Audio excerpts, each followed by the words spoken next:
Neo-socialist DFL has turned everything upside down. Now the people serve the agencies.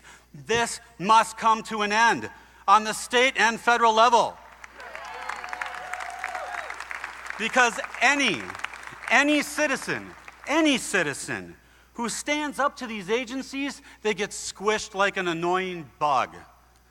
Congresswoman Michelle Bachmann was right. She called it gangster government. My 3-term fight in the swamp has been extensive, and I've never lost a battle. I'm going to give you 3 quick highlights. In 2014, the new DFL-led DNR decided to drop the hammer on our farmers. They wanted to ration water. They were squeezing the life out of our hardworking farmers who just want to put food on our tables and feed the world. I stood up to this, and I got them to back off. Second, I was able to stop the DFL-led Department of Commerce when combat vets with PTSD came home from war. They tried to go back to work, and instead of helping our veterans, the Department of Commerce revoked their professional licenses and slapped them with fines up to $60,000.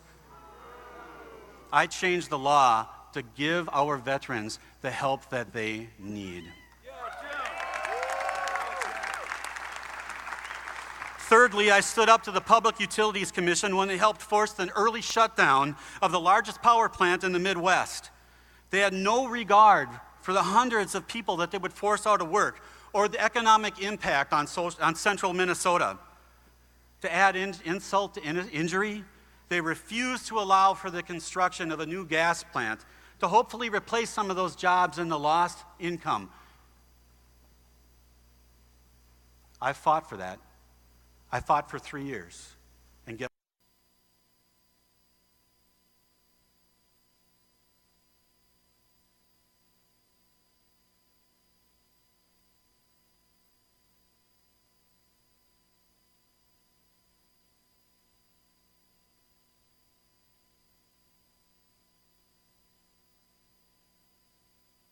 And fortunately for us, he has the same moral compass that our Vice President Pence has, the Lord Jesus Christ. That's who will lead him.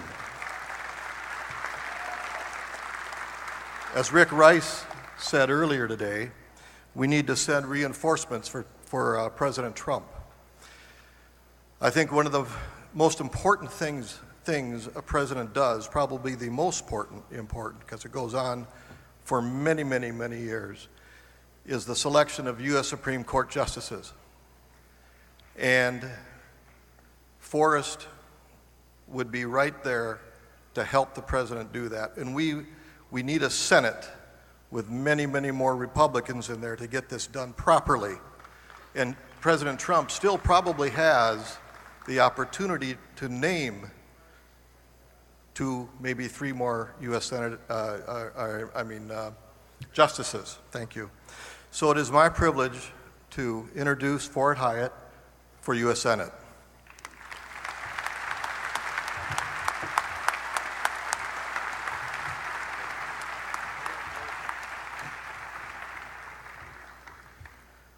Okay, well, this will probably be the most different kind of speech you've heard. Because really, what I'm here for is a job interview. I want this job. I'm going to give you some of my qualifications. Things that are really deep down inside me, the things that I believe, so that you don't even have to question where I stand and if I'm going to stand for the things that you believe in too. Making America Great Again. That was a great slogan. Let me tell you, I have a picture. Ronald Reagan for president, let's make America great again. It's been hanging over my fireplace. I've had that picture since 1980. But you know, we can make America safer. We can make it more prosperous. We can make it more respected. But we will never, ever make it great again until we honor and recognize the God who made it great in the first place.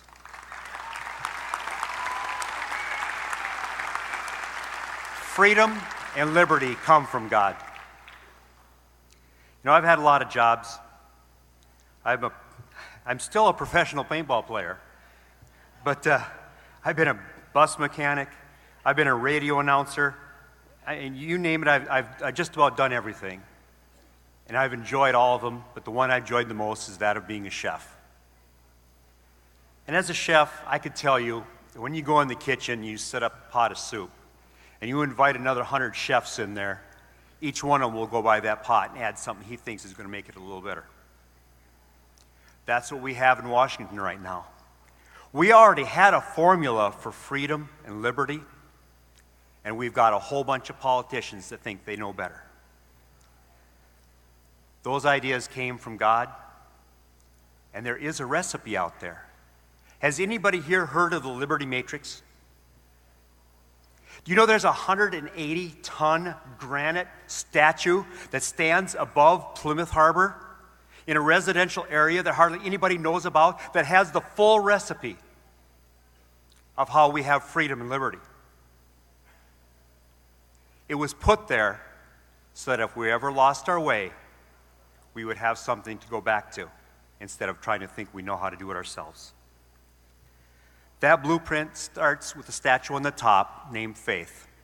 It's a lady who's pointing up to God with one hand and a Geneva Bible in the other, because knowledge comes from God.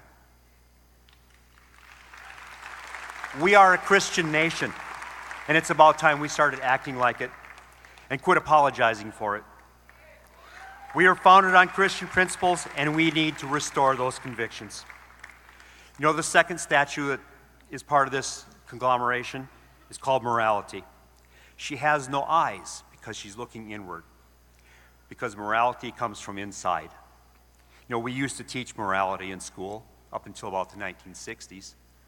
The Bible was used for over 300 years. We taught right and wrong. The golden rule was actually on the wall when I attended second grade at Long Prairie Elementary.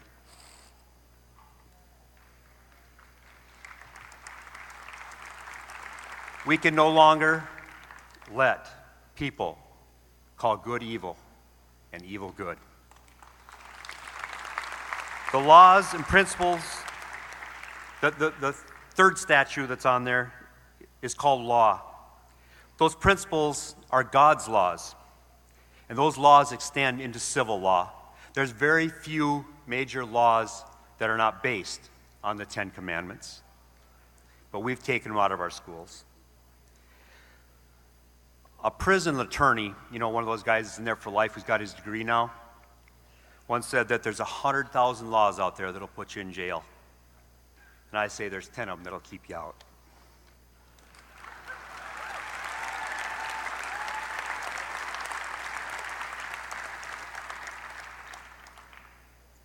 The next statue is called education. It is a statue of a lady teaching her son from the Bible, because fear of the Lord is the beginning of knowledge. And a small carving of an older bearded man, which symbolizes wisdom, is standing next to a tablet. When I saw an unlikely presidential candidate emerge who absolutely inspired me. You want to talk about grassroots? It's not being 6 years in Congress. It's a guy that everyone hated, came out, got me off my butt, got me caucusing. I was an alternate, watch out alternates, and now I'm running for U.S. Senate. That's grassroots! He was a political outsider. He was unapologetic in his quest to speak the truth. He didn't care about the typical political rhetoric. I don't either. That career politicians from both sides crafted as not to offend or tread lightly in the hopes of gaining votes or establishing the pathway of becoming a career politician. I don't want to do that. No, he was in every sense of the word refreshing and exactly what I felt America needed. I remember showing up to my first CD convention. Out of more than 100 people, no one stood for the man who got me off my butt. How was that possible? At the shocking realization, I suddenly found myself standing before a crowd which I had never intended to speak to. I said, I am here today because of a candidate by the name of Donald J. Trump. Man, you should have seen their faces, guys. This was the best part. They honestly looked at me like I was crazy. Some booed, some gave me the one-way Jesus, but it wasn't this finger they were holding up. And I started my speech. And I mean it now than I've ever meant it back then. And to all of you here from the establishment who have served, I thank you. We all thank you, sincerely. But please know, you're not entitled to anything. It's time for changes. Get rid of the establishment. Well, let's just say, despite what people thought of me at the first convention at CD3, I definitely was looking smart in November of 2016 when that very man, Donald J. Trump, became our 45th president of the United States of America. About myself, I was born in California, graduated from Biola with a biblical studies degree, came out of school becoming a minister. You've heard me make the joke. I'm sexually proud of my mother, who, a minority, she's Hispanic. I was proud of her because she introduced ESL out into California. The dropout rate there was 90%. And my mother, fighting against everyone, God, I love her, she took the dropout rate to 45%. That's amazing. Our schools are no better. I want to have a similar outcome here in our inner cities, where the dropout rate right now, if you're Caucasian, inner city, 50%. If you're a minority, it's 1 out of 4, 25%. And they're patting themselves on the back. You want to know why there's trouble in the inner city? The kids are getting into trouble because they're not hot on education. I'm going to change that. In my family life, I'm like more than half America. I'm from a blended family. We have 9 kids. We are a modern-day Brady Bunch. They range from 4 to 23. And you know what, Jimmy had a lot of people on here, but I brought my kids up here, man. I'd have twice as much. It's with the kids that I was fortunate enough to volunteer for more than 15 years as a scout leader. I don't do that anymore. I campaign. I've coached all their teams. I don't do that anymore because I'm campaigning because we're needed in Washington. I'm needed in Washington. I can't believe I'm getting tearful. I hope over these past 6 months you all have had the opportunity to come to know me as a deeply passionate man, obvious. One who is true to his convictions, unwavering in my commitment to accomplish what I set out to do and do it well. I sincerely believe our party is the right party for Minnesota. People always...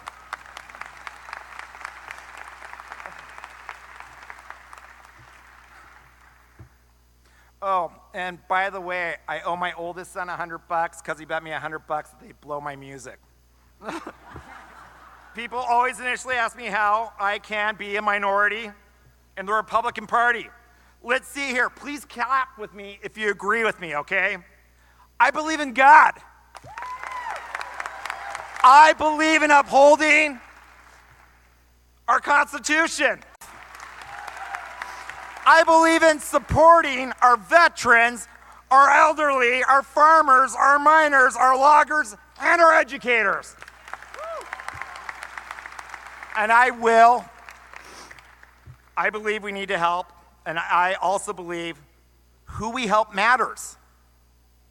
I adamantly believe we need to help our own fellow legal Americans first. Therefore, and I will not use the reform, as my buddy does, running against me. Therefore, I believe we need to halt mass immigration. We need to cease federal funding on sanctuary cities like Minneapolis, like the Democrat Party is holding those people. And it's really scary. You got, when they're supporting MS-13, dude, that is messed up. That needs to stop. I believe we need less government, less taxes, and bigger paychecks. President Trump's tax cut, we all like that, right? And reform is the great first step to a greater America. I say first step because I support and will advocate as your next U.S. Senator for more tax cuts for individuals and businesses. How about this? This is a crazy thought. To keep more money to those who earn it. Wow, what a crazy thought. I believe all deserve the best education, regardless of location or social economical class. And I believe school vouchers will allow us that opportunity to do so. Unlike the Democratic Party of today, where liberals continue to believe in just throwing more money on a problem that just keeps on getting worse, further perpetuating the cycle of poorly educated and permanent lower socioeconomical class that they exploit and they manipulate for votes. That needs to stop. Minnesota has been governed for far too long by liberals. It's time to bring our state the conservative values in which our country was founded. It's time to turn Minnesota red.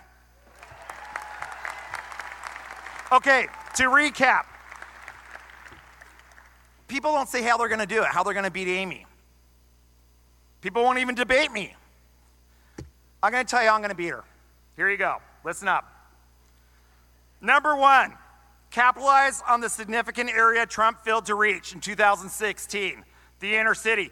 Trump swept out here. It was awesome. He lost in the inner city. We need the inner city. Jim proves, thank you. Jim proves my point. He had a bunch of people up here. They're all Caucasian.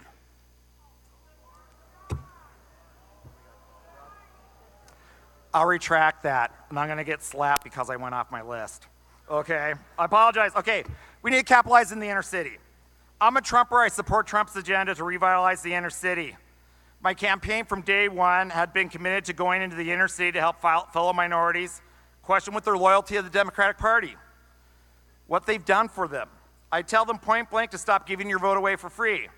They were surprised a few fellow minorities championed the cause of the Republican Party. They wanted to learn and I wanted to share. It's very important. It's from those very discussions that we found our common ground, a significant base from which to work from for them, their families, and ultimately their communities.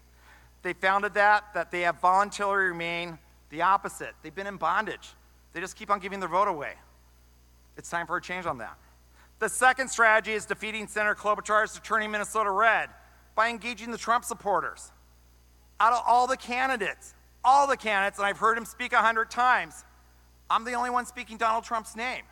I love President Trump. I'm glad he's in office. He's an amazing man. He needs my back. That's why I want to go. In 2016, my caucus has more than 70 people in attendance. This year, there were only 11. What's the difference?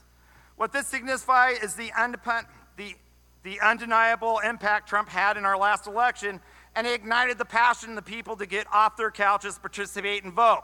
That was me. It goes without saying that if we can drive the masses to the polls again during the midterm like Trump did in 2016, we can turn Minnesota red. How do I suggest we do that? I suggest you endorse a Trump impassioned candidate like me to re-energize our party. They need a reason to come out, guys. I'm the only one speaking their name. I can say with absolute confidence that I am the only candidate here at the state convention who has consistently voiced my love of the president. In fact, my most predominant speech begins, I'm confident I can reignite the Minnesota Trumpers, and a vote for me on a statewide ballot is a vote for your favorite candidate. They're going to vote down the ballot. Same thing in inner city. They're going to vote for me. They're going to vote down the pod. Now, I need to talk.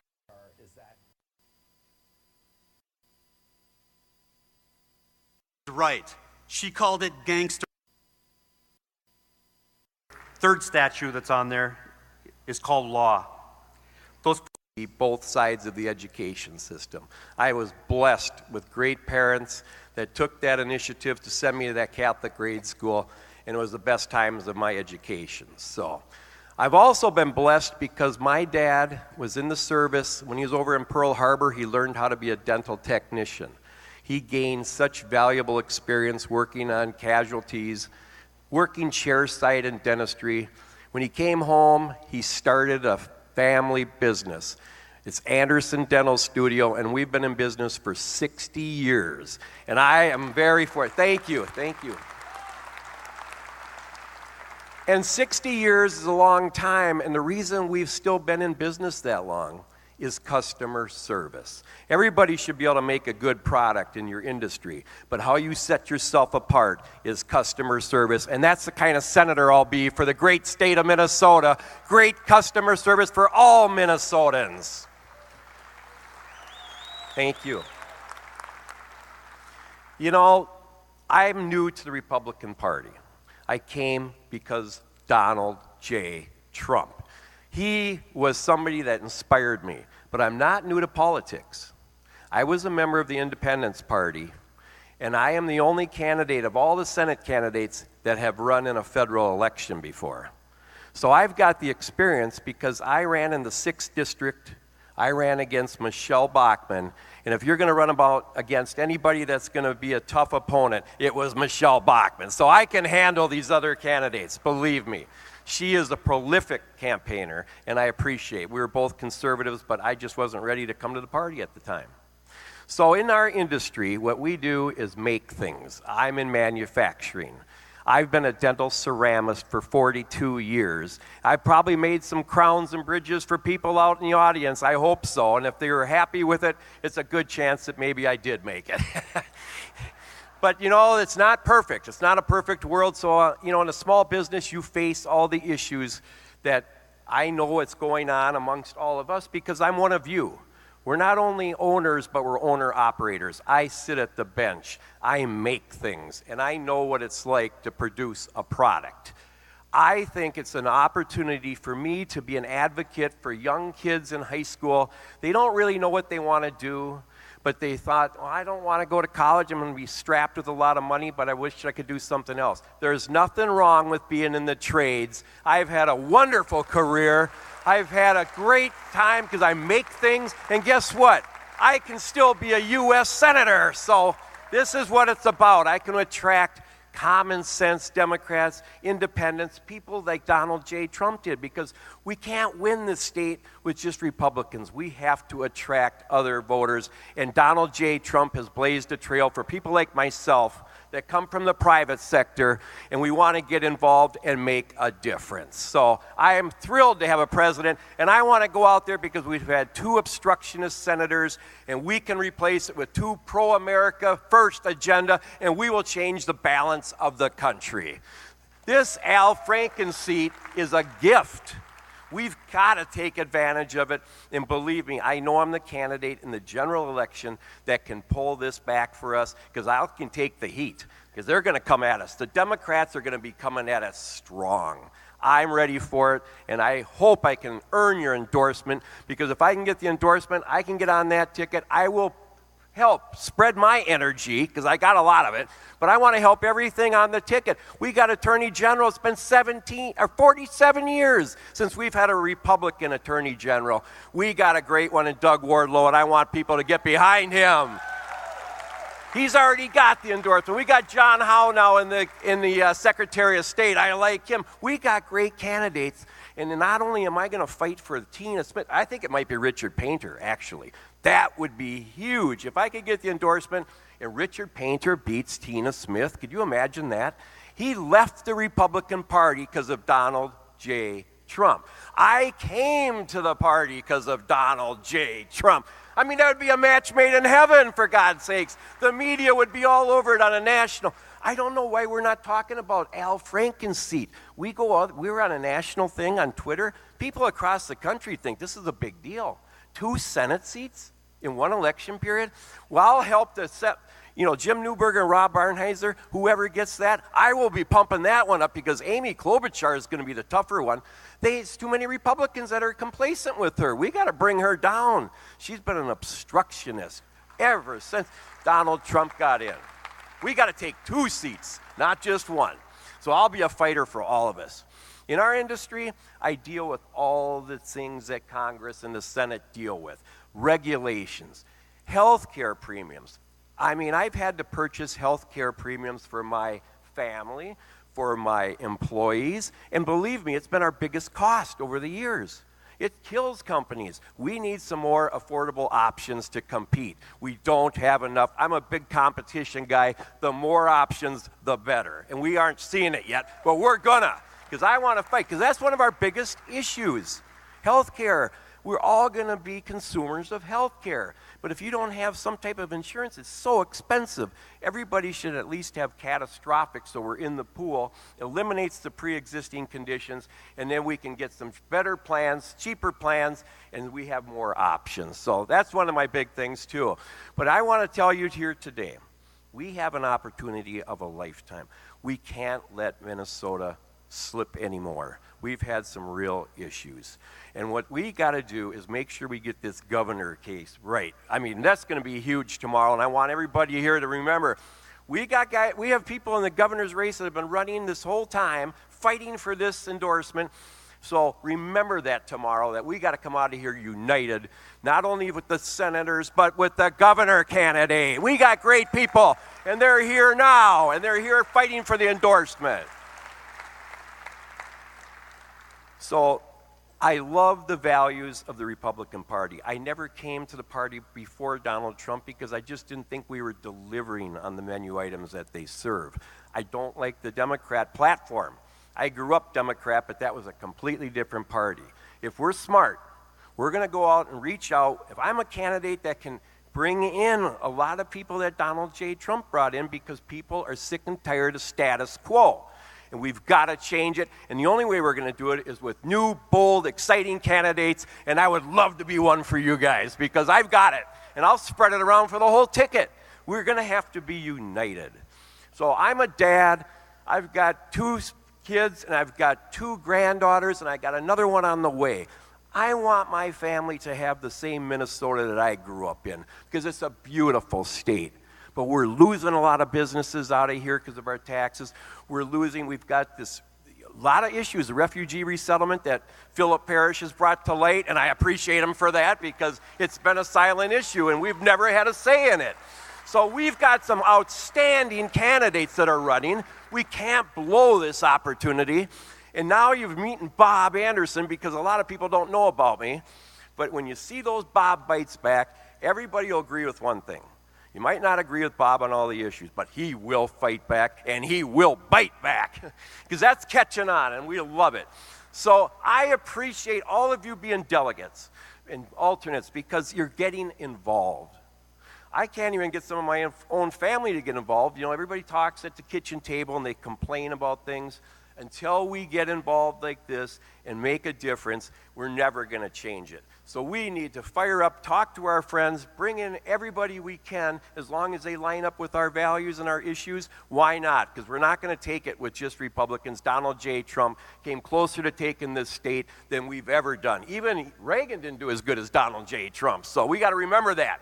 You don't have to like him, but you should like what he's doing for our country, because he believes in America First agenda.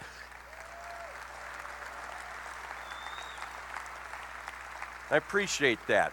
And you know, it's been a battle for me coming into the party, and I can understand it, because we've got a lot of people like yourself that have put a ton of time into the Republican Party, activists that are involved. And it's hard when an outsider comes in like me and they think, wow, I don't know about this guy. But they're starting to warm up to me. And I'll tell you something that's special about me as far as politics. I didn't come into politics because I wanted to be a politician. I started fighting for an issue as a citizen advocate. 15 years ago, I went through a very life-changing event where I suffered major depression. I come from a family history of real major depression. I was fortunate because I had good health insurance. And when I got treatment, it changed my life. This was 15 years ago. I got involved at that time fighting for mental health parity. It was a bill that lagged in Congress for 12 years. And I thought, what the heck? Everybody says they're for it. Were you sure? Am I already out? Holy buckets. I am so sorry. I'm out of time. I could go on. Thank you, Jennifer. I apologize to everybody here, but you know Bob Anderson now, and I apologize for going over time. Thank you very much, and I really appreciate and want your support for endorsement. Thank you.